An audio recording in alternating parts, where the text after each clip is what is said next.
গর্ভবতী মায়ের শারীরিক যত্নটাই কি শেষ কথা? আমরা কি তার মনের খবর রাখছি? গর্ভাবস্থা হলো এমন একটা সময় যেখানে মায়ের শরীরে এস্ট্রোজেন এবং প্রোজেস্টেরন হরমোনের একটা খেলা চলে।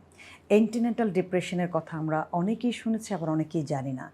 মায়ের তখন অনেক ধরনের শারীরিক পরিবর্তন হয়, মনের পরিবর্তন হয়।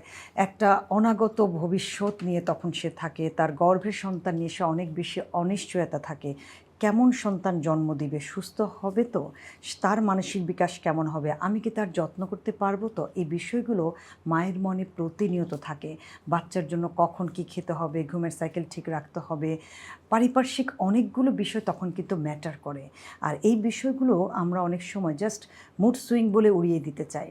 বাট এটি মোটেও কিন্তু শুধু সাধারণ মুড সুইং নয়। মায়ের মনের খবর আমাদেরকে তখন রাখতে হবে এবং এই মন ভালো রাখতে যে খাবারগুলো আমরা তখন মাকে প্রোভাইড করে থাকি, কমনলি আমরা জানি যে ওমেগা-3 ফ্যাটি অ্যাসিডের কোনো বিকল্প নেই।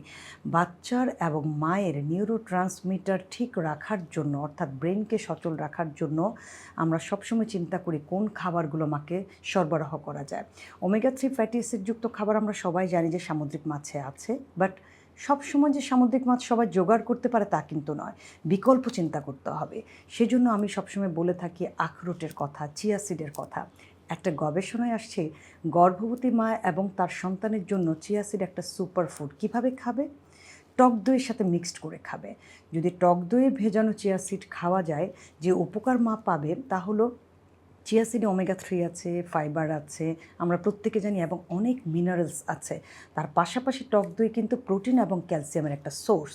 সো একজন মা যখন এই মিশ্রণটা খাবে, তার গর্ভের সন্তানেরও যেন ব্রেইন এবং বোনসের ডেভেলপমেন্ট পাবে, মাও কিন্তু তখন সুস্থ থাকবে এবং হেলদি থাকবে।